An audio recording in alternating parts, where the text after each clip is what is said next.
The rain hammered down on the roof like an angry drum, echoing through the large house that had once been filled with laughter and the scent of Maria's cooking. Now, the air was heavy with tension. The living room lights cast long shadows across the walls, where framed photos of family vacations still hung, frozen moments of happiness that no longer existed. Maria stood in the doorway, her trembling hands clutching an old brown suitcase. Her thin shawl was draped over her shoulders, soaked from the water leaking through the cracked ceiling. Across from her, Daniel, her eldest son, leaned against the banister, his jaw tight and eyes filled with cold authority.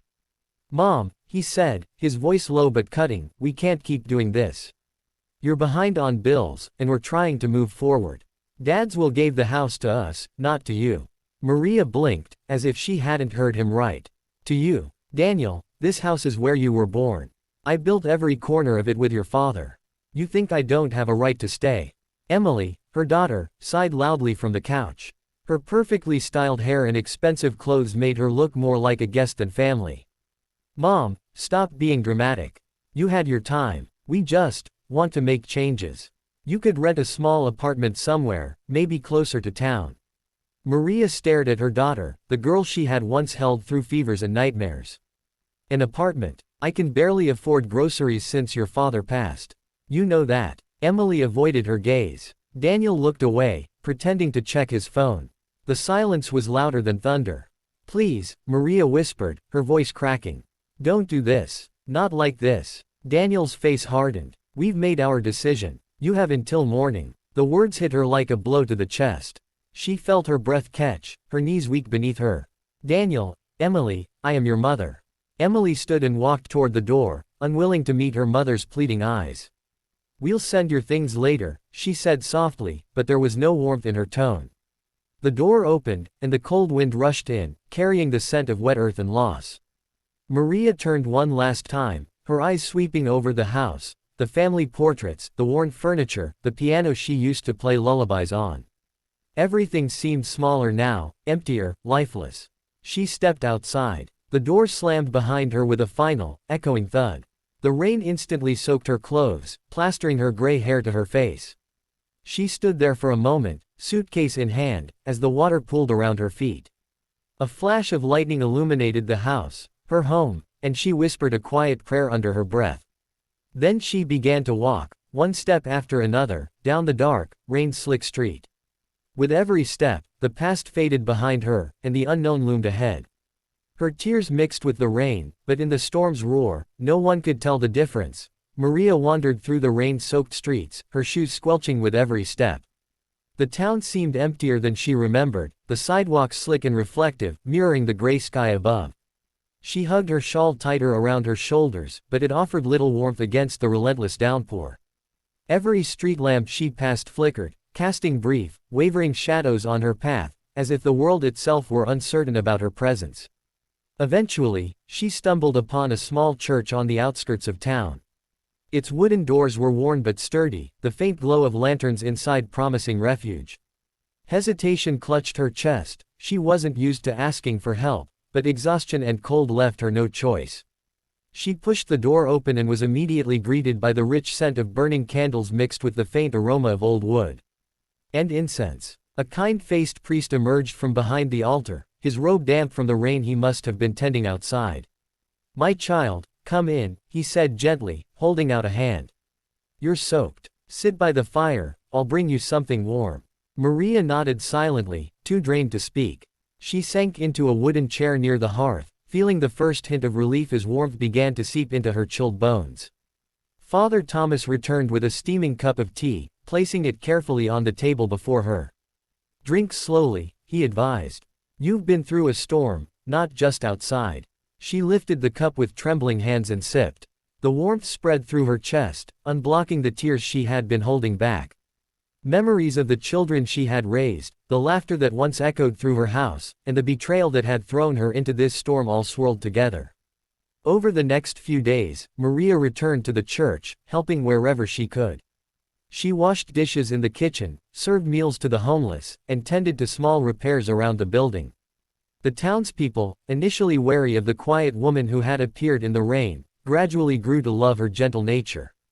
Children began to follow her around, seeking stories and comfort, and she found herself laughing again, the sound blending with the church bells. Maria began to realize something she hadn't understood before, that life, even when stripped to its simplest form, could still be full of purpose. She no longer counted the walls of her old house or mourned the betrayal of her children. Instead, she counted the smiles she could bring, the meals she could serve, and the hope she could ignite in those who had none. And while Daniel and Emily enjoyed their newfound freedom in the house they had claimed, Maria discovered that even after being cast out into a storm, a heart open to kindness could create a new world, brighter than any home she had ever known.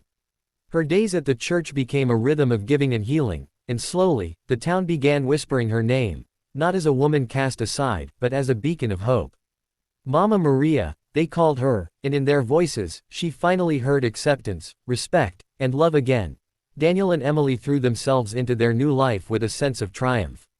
The house, once filled with Maria's warmth, now gleamed under fresh paint and polished floors. They hosted dinner parties, invited friends, and flaunted their perceived freedom. But beneath the surface, cracks began to appear. Daniel's business, which had once seemed secure, started to falter. Contracts fell through, clients delayed payments, and employees grew restless. Each setback seemed minor at first, but the failures accumulated like raindrops forming a flood. Meanwhile, Emily's relationship with her fiancé, built more on appearances than love, began to crumble under pressure. Arguments erupted over finances, career ambitions, and the stress of maintaining the luxurious image they had fought so hard to uphold. At night, the house felt different. The lights flickered in unexplained patterns, and the pipes groaned as if echoing a warning. Objects seemed to move on their own, a chair slightly shifted here, a picture frame tilted there. Daniel, practical and skeptical, brushed off these occurrences as coincidences, but a growing unease gnawed at him. One particularly stormy evening, as thunder rolled across the sky, Daniel worked late in the home office. Papers were scattered across his desk, rain lashed against the windows, and the shadows cast by the flickering candlelight danced ominously. A sudden knock at the door startled him. He opened it, expecting a delivery or perhaps one of his employees returning something forgotten. But the hallway was empty. Daniel frowned, stepping out into the dim corridor. That's when he noticed it, a single rosary lying neatly on the step outside his front door.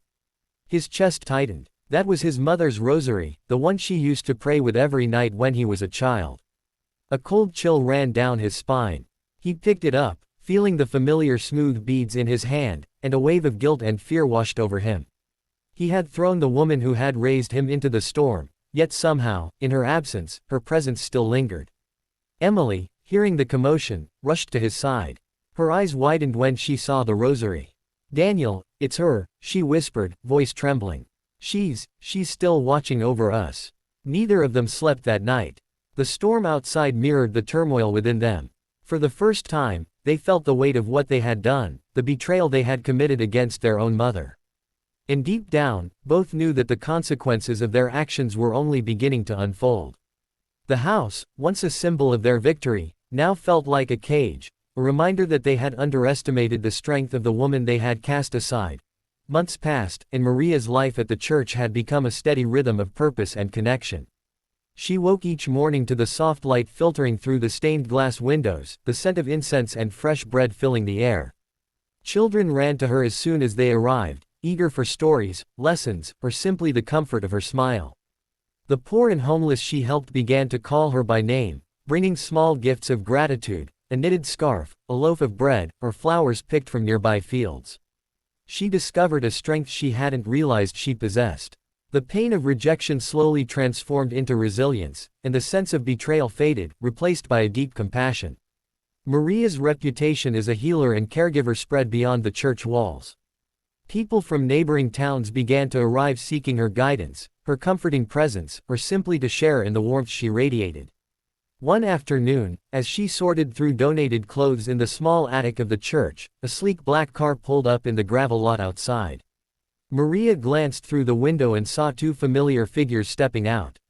Her heart skipped a beat, recognition mixing with caution. Daniel and Emily, pale and disheveled compared to the polished children who had cast her out months ago, approached slowly. They looked different, humbled, broken by the failures of their once glittering lives. Daniel's expensive suit was wrinkled, his confident posture replaced by hesitation. Emily's carefully styled hair hung in damp, uneven strands, and the pride she had once carried so openly was replaced by uncertainty. "Mom," Emily's voice cracked as she took a hesitant step forward. Tears brimmed in her eyes. We lost everything. The house, the business, we didn't know where else to go."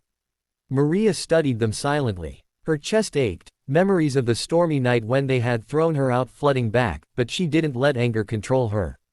Instead, she felt a strange serenity, a quiet knowing that the universe had given her a chance to rise above the pain. She stepped forward, her arms open. "You still have a mother," she said softly. "And I still have love." Daniel and Emily hesitated for a moment, guilt and shame heavy in their hearts, before finally moving into her embrace. The townspeople, who had gathered outside, watched in awe as the woman who had once been cast into the rain welcomed the children who had betrayed her. The rain, once a symbol of her suffering, now fell gently around them, washing away the bitterness of the past. In that moment, forgiveness replaced resentment, and a new chapter began, one defined not by wealth or pride, but by love, compassion, and the unshakable bonds of family. Maria knew that life would not be perfect, and that scars from the past would remain, but she also knew that love, her love, was stronger than any storm, stronger than any betrayal, and capable of transforming even the most broken hearts. Weeks turned into months, and Maria's story began to ripple beyond the small town, touching hearts far and wide. A local journalist, moved by the tale of the mother who had been cast out by her own children yet chose forgiveness, wrote an article titled, "The Mother Who Forgave." It quickly went viral, shared across social media and news outlets. Donations and offers of support poured in, allowing Maria to expand the church's humble community center into a fully functioning foundation. Daniel and Emily, humbled by their failures, joined her efforts. They cleaned, served meals, and organized programs for families in need. The work was difficult and often exhausting, but it offered them a lesson that wealth and status could never teach: the value of compassion, humility, and genuine connection. Slowly, they began to rebuild not only their lives but their relationship with Maria, learning to respect and cherish her in ways they had never done before.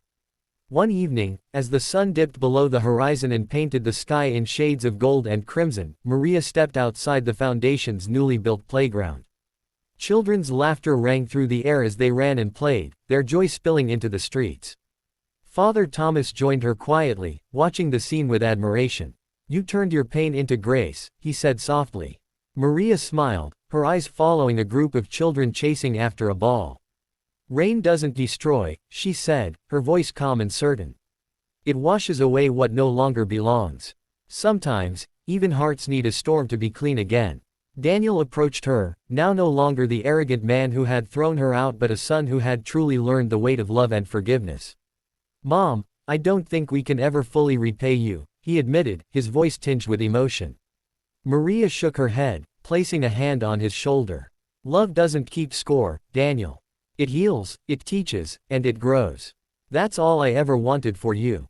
Emily stepped forward, tears glistening in her eyes. "We were so blind, Mom. But now, I understand. We understand." The three of them stood together in the fading light, the laughter of the children surrounding them like a gentle blessing. The past storms, the betrayal, the heartache, they were still a part of their story, but they no longer defined it.